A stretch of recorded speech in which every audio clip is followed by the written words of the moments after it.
Salam dəyərli izləyicilər, mən Ceyhun Əkbərov. Söz verdiyimiz kimi Hakim Tədris Mərkəzinin ibtidai siniflər üçün sınaqlar toplusundan sınaqlarımızın izahına baxırsınız, izahını çəkirik və 3-cü sınavımızın izahı ilə davam edirik.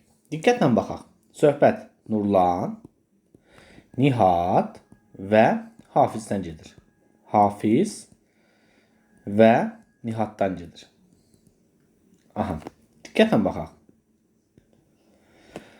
Baxın, məntiqi nədir bunun? Deyir ki, Nurlanın tutduğu balıqların çəkisi Hafizin tutduğu balıqların çəkisindən 3 kiloqram az, Nihatın tutduğu balıqların çəkisindən isə 6 kiloqram çoxdur. Onda Nihada x deyirik.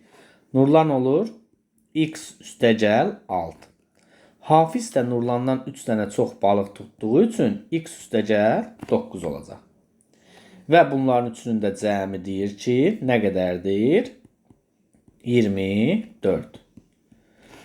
Buradan 3x üstəgəl 15 bərabərdir 24.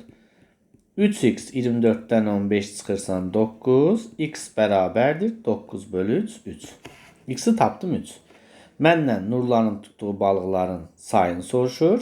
Yerinə yazsaq 3 üstəgəl 6 olar 9. Doğru cavabımız D variantı. Gəlirik növbəti sualımıza. Ədədi yüzüşlərə qədər yuvarlaqlaşdırdıqda 2400 alınır və 9-a bölüşdə qalıqda 5 alınır. Deyir ki, bu ədədin ola biləcəyi ən böyük qiyməti ilə ən kiçik qiymətinin fərqini tapın. İlk öncə hələ 9-a bölmə, 5-də qalıq qalmana işimiz yoxdur. 2400 alınan ən böyük ədəd tapsam yuvarlaqlaşdırdıqda üstünə 49 gəlirəm. 2449 edir. Və 9-a bölüşdə qalıqda 5 alınır. Düzdürmü? Diqqətlə baxaq. 9-a bölünmə əlaməti nədir? Rəqəmlərin cəmi 9-a bölünürsə, həmin ədəd 9-a bölünür. Qalıqda da 5 qalırsa, deməli, rəqəmlərin cəmi 9-a bölünən ədəd olmalı. Üstə 5 gəlirsə, həmin ədəddə sizin tələbinizi ödəyən ədəd olacaq. Bu nədir? Diqqətlə baxaq. Bunun rəqəmlərin cəmini toplasam, 2 üstəgəl 4, 6, üstəgəl 4, 10, 10 üstəgəl 9, neçə eləyir? 19. 19-u mən 9-a bölündə qalıqda 1 qalır. Amma bizə deyir qalıqda 5 qalsın. Mən də baxıram ki, qalıqda 5 qalmaq üçün rəqəmlərin cəmi 14 olmalıdır. 14-ü 9-a bölürəm, 1 düşür, qalıqda 5 qalır. Deməli, mən bu sondakı 9-u silirəm, rəqəmlərin cəmini 14-ə tamamlayıram. Toplayanda elədi 10, 14 olmaq üçün deməli 4 yazıram. Oldu 2444. İndi ən kiçiyinə baxıram. Yuvarlaqlaşdırdıqda 2400 alınan ən kiçik ədəd 50 çıxıram. 2350 olur. Və yenə də eyni prinsip, rəqəmlərin cəmi 14 olmalıdır ki, 9-a bölündə qalıqda 5 qalsın. Toplayıram edir 10. Deməli 10 olduğu üçün sonuna 4 yazıram, olur 14. Və beləliklə ədədimizi düzəltmiş olduq. Ədəd düzəldəndən sonra fərqini soruşur. Bunların da fərqi edir 90. Doğru cavabımız E variantı. Gəlirik 23-cü suala. 23-cü sualda deyir ki, işıq dirəyinin 7/1 torpağa bastırılmışdır. Dirəyin yuxarıda qalan hissəsinin altta 5-dən tel keçir. Altta 5-dən tel keçir. Dirəyin telin yuxarısında qalan hissəsinin uzunluğu 1,5 metr olarsa, dirəyin uzunluğu nə qədərdir? Bax, diqqətlə baxaq. Bir dənə dirək var. Bu dirəkdir. Bunun 6-da 1-i torpağın altındadır və buradan tel keçir. Bax, buradan tel keçir. Bu yuxarı isə 1,5 metrdir. İndi fikir verin. Mən sizə ən rahat yolu deyəcəm. Ən rahat yolu bu torpaq hissədir, düzdürmü? Baxın, məntiqi nədən ibarətdir bu sual? Ən rahat yolu 7 ilə 6-ya ortaq məxrəc götürür, 42. Deməli, bu dirəyin uzunluğuna 42x deyirəm. 7-yə və 6-ya bölünən ən kiçik ədəd 42-dir. Əkobunu tapırsan, olur 42x. 42x-in 7-də 1-i, yəni 7-yə böləndə 42x-i 6x edir. 6x-i torpağın altındadır. Əla. Sonra yerdə qalır 36x. 36-nın da altda 5-indən yuxarı hissəsindən tel keçir. 6-ya böl, vur 5-ə edir 30x. Bura nə qədər oldu? 30x. Düzdür? Oldu nə qədər? 30x. Və mənə nə deyir? Deyir ki, yuxarıda qalan hissənin uzunluğu 1,5-dir. 6x, 30x, elədi 36x. Deməli, yuxarı nə qədər qaldı? 6x. Deməli, 6x özü 1,5-ə bərabərsə, x nə qədərdir? 1,5 böl 6. Bax, diqqətlə baxaq. Qorxmağa ehtiyac yoxdur. Deyəsən 1,5 mən necə 6-ya bölüm? Ehtiyac yoxdur. Çünki 42x ümumi uzunluqdur. Səndən ümumi uzunluğu soruşur. X-in yerinə 1,5 böl 6-nı qoysan, 42 ilə 6 ixtisar gedir. Qalır 7. 7 vur 1,5 edir 9,5 edir. Yox, 10,5. Edir 10,5. Deyir, dirəyin uzunluğu nə qədərdir? Olur 10,5. Aydındır, doğru cavabımız C variantı. Növbəti sualımızla davam edək. Növbəti sualımıza görə nə deyir? Aşağıdakı ədədlərdən hansı 4 ardıcıl tək ədədin cəmi ola bilməz? Baxın, 4 ardıcıl tək ədəddirsə, bu təkdir, bu da təkdir, bu da təkdir, bu da təkdir. Düzdür? Deməli, ədədi ortası nə olmalıdır? Cüt olmalıdır. Sən də bir-bir bölürsən. 76-nı 4-ə böləndə 19 düşür, təkdir. Tək ola bilməz. Sonra 108-i böləndə təkdir. 84-ü böləndə təkdir. Amma 176-nı 4-ə böl. 176-nı 4-ə böləndə 44 düşür. Demək, ola bilər də. Bu oldu 44. Bundan sonra gəlir 43. Sonra 41, 45 və 47. Bu toplasan verəcək bizə 176. Gəlin toplayaq görə verirmi? Verir 90. Bu da eləyir nə qədər? 90, 86. Toplayanda 176. Deməli, B variantı ola bilər. 126-nı da 4-ə bölsəz, yenə də uyğunluq alınmayacaq. Gəlirik 25-ci suala. Görə 25-ci sualda nədir? 25-ci sualda söhbət trapesiyadan gedir, kvadratdan gedir və düzbucaqlıdan gedir. Düzdürmü? 3 dənə fiqurdan gedir. Trapesiyadan qorxmayın. Trapesiyadan bağlı elə bir sual gəlmirsə, deyir, trapesiyanın sahəsi 24-dür, kvadratın sahəsinin 6-da biridir. Deməli, kvadratın sahəsi 24-ü 6-ya vuran nə qədər eləyir? 144. Kvadratın sahəsi 144 isə tərəfi nə qədərdir? 12. Perimetri nə qədər olar? 12 vur 4, 48. Deyir, düzbucaqlının eni kvadratın tərəfindən 3 sm kiçikdir. Onda 12-dən 3 çıxıran düzbucaqlının eni nə qədərdir? 9. Perimetri kvadratın perimetrindən 4 sm böyükdür. 48-in üstə 4 gələndə bunun perimetri olur 52. İndi sual sadələşdi. Baxın, bir dənə düzbucaqlım var. Eni 9-dur.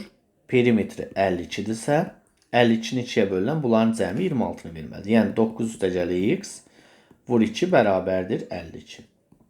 9 üstəgəli x 26-dır. X olur 17.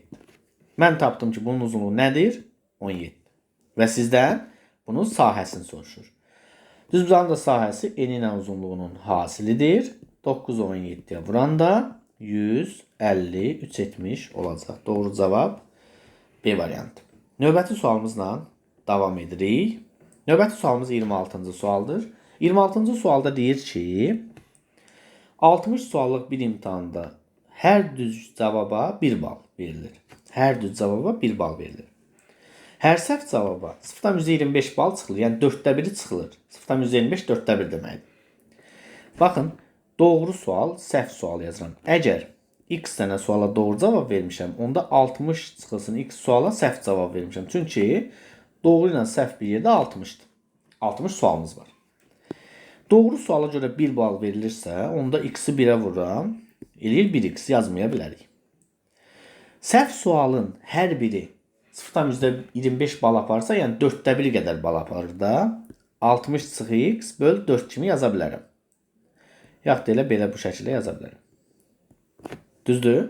İndi deyir ki, bundan bunu çıxanda doğru sualdan, doğru topladığım baldan səhv verdiyim sualların balını çıxanda mənə cəmi qalır 30 bal. Gəlin həll edək. Hər tərəfi vururam 4-ə. 4x çıx. Bax 4-ə vururam, 4-ə vururam, 4-ə vuram. Bunlar gedir. Çıxaltmış. Bu mənfiyə təsir göstərir, olur müsbət x bərabərdir 120. Buradan 5x bərabər 180-da x bərabərdir 36-ya. Onda tapıram ki, x doğru suallarının sayı olduğu üçün x nəyə bərabərdir? 36-ya. Doğru cavabım Y variantı. Deməli, 27-ci sualımıza baxırıq. 2300 paket avtobus və ya taksi ilə daşınacaqdır. Ən çox 150 paket apara bilən taksi, yəni taksimiz 150 paket apara bilir. Avtobusumuz isə 500 paket apara bilir. Taksi hər gedişə fərqi yoxdur. Bir dənə də aparsa, 2 dənə də aparsa, hər gedişə 50 manat alır. 50 az yeni alır. 50 manat alır. Aha. Avtobus isə 125 manata alır. Deyir ki, buna görə paketlərin hamısı ən az neçə manata daşına bilər. Bax, diqqətlə baxaq. Gəlin bunları, məsəl üçün, eyniləşdirsək, ən çox hansı apara bilər? Baxın, bu 3 gedişə 450-dən aparır. Taksi 3 gedişə 450-dən nə aparır? 150 manat alır. Bax, bunu 3-ə vursan, bunu da 3-ə vursan. 3 gedişək 450-dən aparır, amma 150 manat alır. Avtobusumuz amma 500 dənə paket aparır, 125 manat alır. Deməli, bizə sərfəli nədir? Avtobus. Deməli, ən çox avtobusla daşımalıyıq. Bunun üçün 2300-ü bölürəm 500-ə, düşür 4 dənə. Yəni, avtobus 4 dəfə gedib gəlməlidir. Hər gedişdə məndən 125 manat pul aldığı üçün 600 edir. 4-ə vuranda 0, 400, 500 manat. 500 manat pul alacaq məndən. Düzdürmü? İndi yerdə qaldı 300 dənə. Deyərsiniz ki, bu 300 dənə verək avtobusa 125 manat pul verək aparsın da. Amma 300 dənəni mən taksi ilə 2 dəfəmə aparsam, hərəsində 50 manat alacaq və məndən 100 manat çıxacaq. Deməli, bu 300 dənəni taksi ilə daşımaq daha sərfəlidir mənə. Deməli, 300 dənədə 2 dəfə 100 manat vermək müqabilində daşıtsan, cəmi 600 manata mən bu yükü daşıyıb bitirə bilərəm. Növbəti sualımızdan davam edək. Tuncay və Musa qardaşlarının indiki yaşları cəmi 48-dir. Baxın, Tuncay, Musa. Əgər Musanın x yaşı varsa, Tuncayın 48 çıx x yaşı var. İndi nə deyir? Tuncay 4 il sonra doğulsaydı, yaşı az olardı. Yəni 48 çıx x-dən 4 çıxanda olur 44 çıxılsın x. Musa 4 il əvvəl doğulsaydı, tez doğulanın yaşı çox olmalıdır. X üstə gəl 4 olacaq. Və deyir, onların yaşları bərabərləşir. 44-dən 4 çıxırsan 40, bərabərdir 2x-ə, 42-yə bölürəm, olur 20. Nə soruşur? Tuncayın yaşı neçədir? Gətir yerinə yaz. 48-dən 20-ni çıxanda Tuncayın 28 yaşı olmuş olacaq. Doğru cavab neçə oldu? 28. Keçən növbəti suala.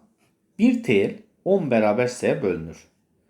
Hissələrin hər biri 3 cm daha uzun olsaydı, tel 5 bərabər hissəyə bölünərdi. Fərz elə ki, hər hissə x santimetr olanda 10 hissəyə bölünür.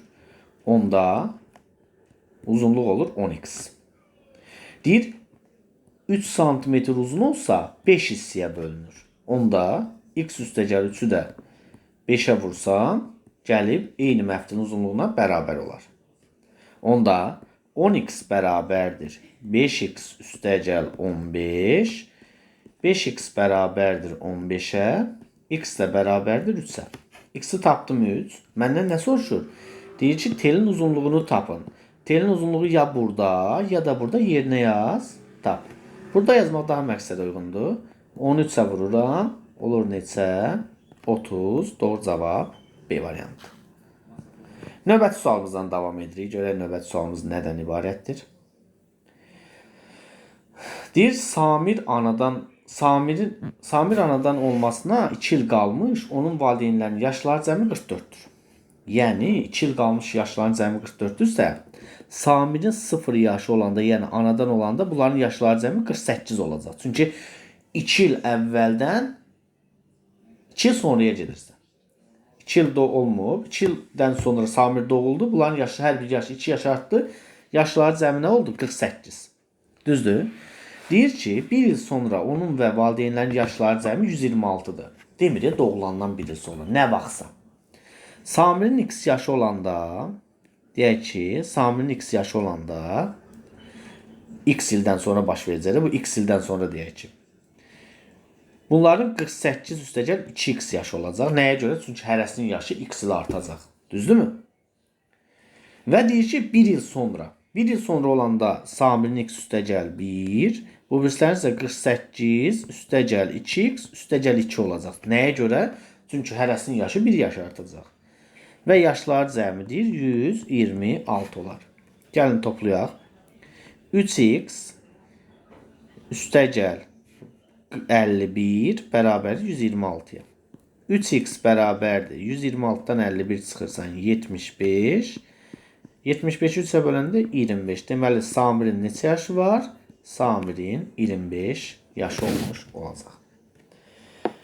Növbəti sualla davam edək. Deyir 19-a böldükdə qismətdə və qalıqda eyni olan ən böyük ədədin rəqəmlər cəmi 9-dur. Bir ədəddir. 19-a bölürəm. Qisməti və qalığı eyni olur. Onda ən böyük deyəndə ən böyük qalıq 18 olsa, natamam qismətdə bərabər olduğu üçün 18 olacaq. Və mənə nə deyir? Deyir ki, x-i tapsam, 19-u 18-ə vurub, üstə 18 gəlirəm. 19-u 18-ə vursam, 190, 100, 342, üstə gəl 18, 360. Bunda rəqəmlərin cəmi nədir? 9-dur. Bəli, doğrudur. Yəni, bizə doğrulardan birini tapdıq. Yəni, bu variant doğrudur. Bölən 12, yəni bölən 12, 12, natamam qismət 7 olarsa, bölünənin ala biləcəyi ən böyük ədədi onluqlara qədər yuvarlaqlaşdırdıqda ədəd 5 vahid artar. Ən böyük qalıq da 11 olacaq. Yəni, buradan x tapsam, 12 vur 7, üstə gəl 11, olacaq 85. İndi diqqətlə baxaq. Bunu yuvarlaqlaşdırsam neçə olacaq? 90. Bax, 85 idi, 90 oldu. Nə baş verdi? 5 vahid artdı. Deməli, bu da doğrudur. Sonra gəlir nəyə? 103-lərə qədər yuvarlaqlaşdırdıqda 2300 alınan ən böyük ədədin rəqəmləri hansı? 216-dır. Deməli, mən 2300-ün üzərinə 49 gəlib 2349 olduğunu tapıram. Və bunun rəqəmləri hasılı 2 vur, 3 vur, 4 vur, 9. Olacaq 36 vur 6, 216. Və tamamilə doğrudur. Bu da doğrudur. Bütün rəqəmlərin hər birini 6 vahid artırsaq, bu rəqəmlərin cəmi 54 olar. Çox adam 9 vur 6 yazır, 54. Amma sizin 10 dənə rəqəminiz var, 0 da daxildir. 10 dənə rəqəm var, hərəsini 6 vahid artırsan, 60 vahid artar. Deməli, bu yanlışdır. Deyir, qalıqlı bölmə əməlində natamam qismət 6, qalıqlı bölmə əməlində natamam qismət 6. Y, qalıq isə 5-dir. Deyir, bölünən ala biləcək ən böyük ədəd 41-dir. Ən böyük ədəd yox, ən kiçik ədəd desəydi 41 olardı.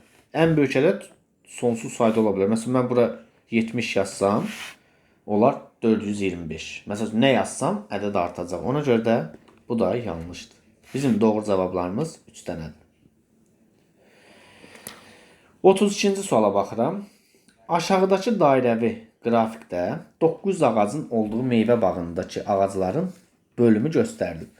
Buna görə bu bağdakı armud ağaclarının sayı neçədir? Baxın, bu 150 dərəcə, bu 60, bu da 90 dərəcənin işarəsi var, 90 dərəcədir. Demək, armudun payına nə qədər düşür? 90, 60, 150, o da 150. 300, dairə 360 olduğu üçün 60 dərəcə düşür da, düzdür? 60 dərəcə düşür.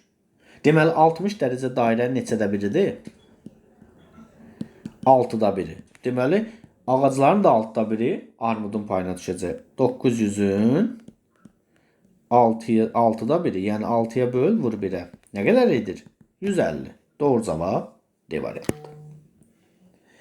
Gəlin növbəti suala. Növbəti sualımızın mətni nə uzundur? A və B məntəqələri arasındakı məsafə 560-dır. Baxın, A və B məntəqələri arasındakı məsafə 560-dır. A məntəqəsindən sürəti 60 olan maşın, avtobus, B məntəqəsindən sürəti 80 olan maşın yola çıxır. Maşın eyni zamanda yola düşdü və görüşdülər. Hardasa bir yerdə görüşürlər. Görüşdükləri an B məntəqəsindən sürəti 15 olan velosipedçi yola çıxır. Bax, bunlar qarşı-qarşıya hərəkət eləmir. 60 ilə 80, 560-ı bölürsən, sürətlər cəminə. 60 ilə 80-ın cəminə. Olur 140, 4 saat. 4 saata görüşüblər. 4 saata bu gəlib 320, bu da gəlib 240. İndi nə deyir? Söhbətə bax. Deyir ki, eyni zamanda yola düşdü və görüşdülər. A məntəqəsinə doğru yola düşdü. Maşın A məntəqəsinə çatdıqda avtobus ilə velosipedçi arasında neçə kilometr məsafə qalar? Maşın gəlib burada görüşüblər də, buradan 60-dan hərəkət edəcək. Bu da gəlib buradan çatıb 80-dan. 240-ı, bax, bu 240-dır, düzdür. Bu da sürəti nədir? 80-dır. 240-80-dan neçə saata getmək olar? 3 saata. 240-ı bölürsən 80-a, 3 saata gəlib bu bura çatanda 3 saata bunlar hərəkət edir. 3 saata bu gəlir 180 kilometr. Bu gəlir 45 kilometr. Düzdür? Bu gəlir 45 kilometr. İndi baxaq, deyir, bunlar arasında nə qədər məsafə olar? 320-dən 180-dən bu gəlir, yerdə qalır 140. 45-ində bu gəlir. 45-ində çıxanda nə qədər qalır? Olur nə qədər və yaxud da istəsəz belə də edə bilərsiniz. Rahat olmaq istəyirsinizsə 60-ın üstünə 15-i gəlib vurursan 3-ə. 3 saata nə qədər yol gəlib 10 tapırsan. 75 vur 3. 75 3-ə vuranda 5, 1 yadda 225. 320 qalmamışdı. 320-dən də 225-in çıxırsa nə olur? 95. Doğru cavabımız A. Əslində rahat sualdır, çətin deyil. Məntiq nədir? Bu 320-nin üzərində söhbət gedir də. Çünki bu görüşəndən sonra bu belə gəlir, bu da buna doğru gəlir. Bunun sürəti 15 olur, bunun sürəti 60 olur. Bu da buradan bura 240-ı 80-la gəlir. Buradan bura 3 saata gələcək. 3 saata bunlar nə qədər yol gedəcək görək. 60 ilə 15-i topla, vur 3-ə. 225 gedəcək. 320-dən də 225-in gediblərsə nə qədər qalıb? 95. Əla. Bax, bir dənə kubumuz var. Bir dənə kub şəkilli, yəni kub deyil, paraleliped şəkilli, yəni kuboiddir. Bunun yeni adı kuboiddir. Yəni imtahanda versələr kub deyil o. Kuboid düz bucağı paraleliped. Yeni adıdır. Kitablarda görəcəksiniz. Təzə 4-cü siniflərdə 5-də verirlər artıq. Baxın, ölçülər verilib, deyir, aboy çəkmək lazımdır. Aboyun da bir rulonu 6 kvadrat metrdir. Neçə rulon lazımdır? Aboyu hara çəksən? Divara çəksən, da göyə və yaxud da yeri çəkmirsən ki, deməli bunun yan səthinin sahəsini tapmalısın. Yandakı üzləri. Bax, bu üzü tapsam, 3 vur 5 nə qədər? 15. Bunun bu üzü də var da. Burada 15 eləcək. Olacaq 30. Eynidir. Bir də bax, sizə baxan tərəf var. Bura 6-dır, görünmür. Bax, burada 6 metrdir. Bax, bura var, görsən. Buranın da divarı var da. Divarda da. 3 vur 6, 18. Arxa tərəfdə 18, 36 kvadrat metr. Olur 66 kvadrat metr. Deməli, mənim divarım 66 kvadrat metrdir. Bir rulonda 6 kvadrat metr nə var? Aboy varsa, deməli 6-ya bölürəm, 11 dənə mənə rulon lazımdır. Y variantı. Yəni burada 6 var, görünmür. Onu yazıram sizin üçün. Görəsiz deyə. Aydındır. Yəni yan divarlar görsən, bura düz bucaqlıdır. 3 vur 5, 15. Burada 15'dir. Elədi 30. Bir də sizə baxan tərəf. Bura görürsünüz. 3 vur 6, 18. Bir də onun arxa tərəfi. Görsən, görmədiyiniz bax. Bu arxa divar var, gördünüz. İndi gördünüz arkadaş divar. Görürsünüz bura. Bax ora. Bazara 7,2 ton tərəvəz gətirdilər. Gətirilən tərəvəzin 32% çoxundur. Çuğundur 32%. Kök 48%. Kartof isə neçə faiz olacaq? Bunlar neçə eləyir? 80% eləyir. Deməli yerdə qalır 20%. Kartofun payına 20% qalır payına. Kilogram soruşduğu üçün 7,2 tonu vururam 1000-ə. 1 tonun 1000 kiloqramdır. Olur 7200 kiloqram.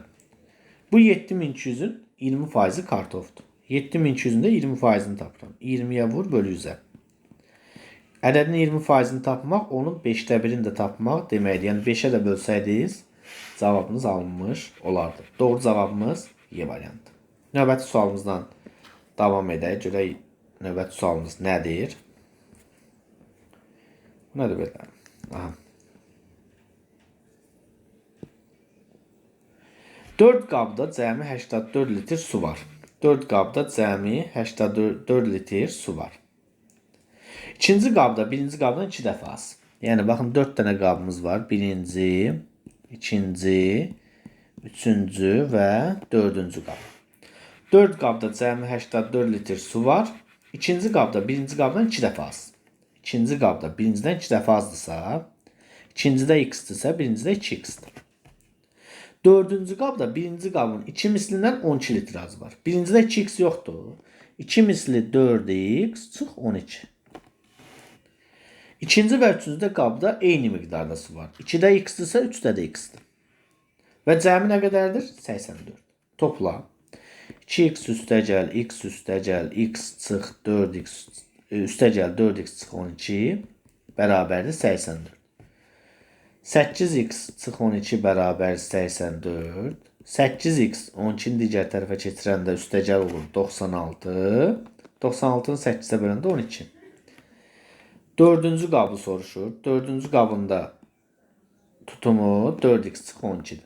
Yəni 4 vur, x-in yerinə 12'ni yaz, çıx 12'sin. Bərabərdir.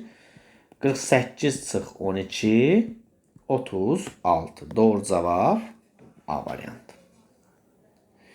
Görə bu nə sualdır belə? Davud ilə Zarun kitabları cəmi x-dir. Bax. Davud, Zaur.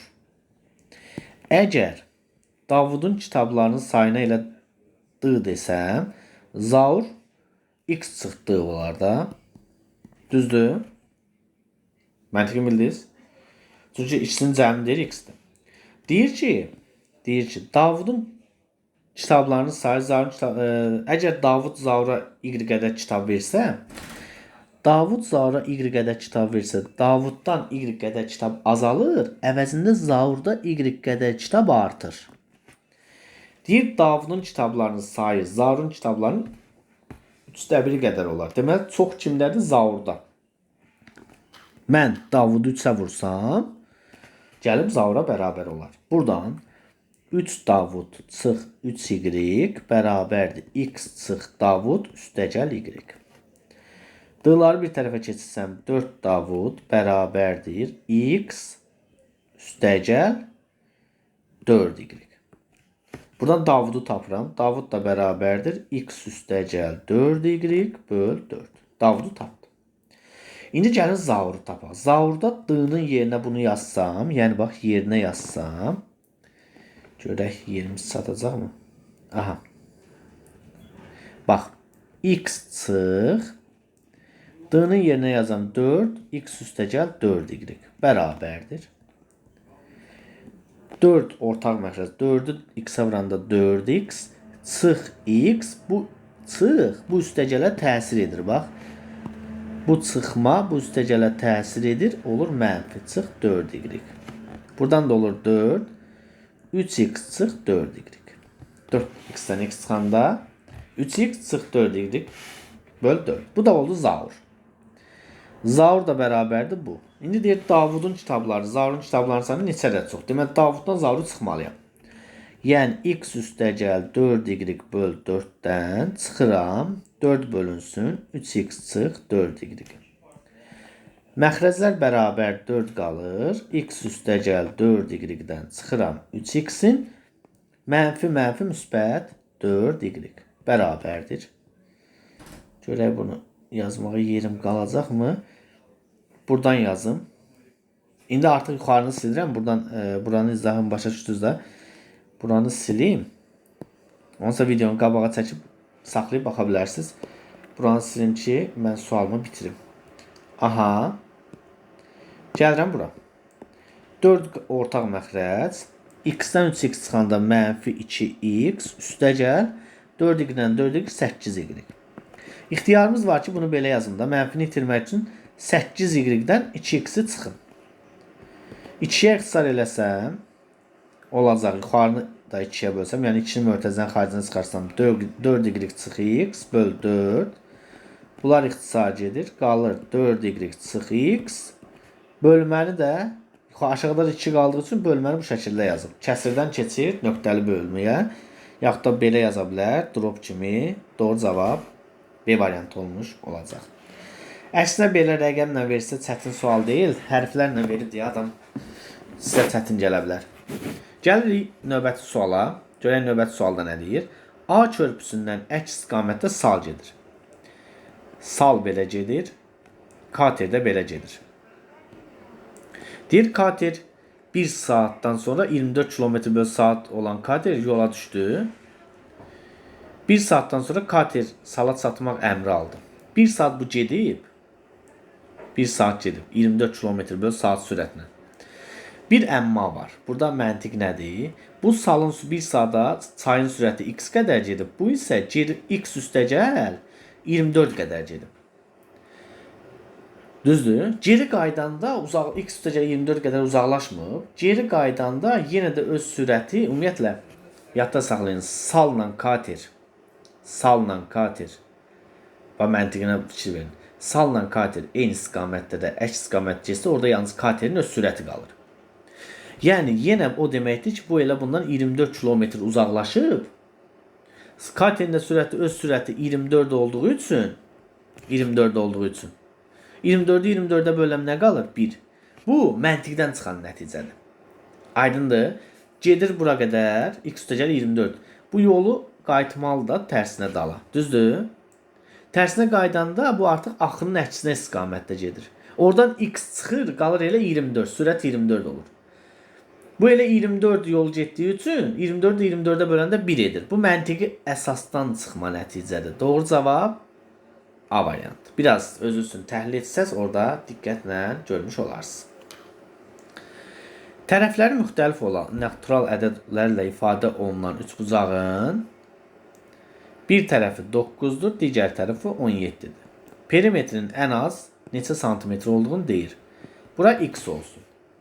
Üçbucaq bərabərlisinə görə x 17 çıx 9 ilə 17 üstə gəl 9'un arasında yerləşməlidir. Burada olur 8, burada olur 26. Ən az dediyinə görə bunun ən azı 9'dur. Amma mən gətirib 9'u yaza bilmərəm, çünki müxtəlif tərəfli deyir. 9 yazsam eyni tərəfli olur. Bərabər yanlı olur. Eyni tərəfi yox, bərabər yanlı. Düzdürmü? Deməli 9, 10, 11 bu şəkildə gedir 25'ə qədər. 9'u götürə bilmirəmsə nəyi götürürəm? 10'u. Deməli 10'dur. Perimetri də tapsam 9 üstə gəl 17 üstə gəl 10 eləyəcək 36. Doğru cavabım D variantı olmuş olacaq. Bununla da biz 3-cü sınavımızı yekunlaşdırdıq. Diqqətinizə görə sağ olun. Növbəti sınavları görüşənədək. Kanala abunə olub linki paylaşmağı və bol-bol şərhlər yazmağı unutmayın.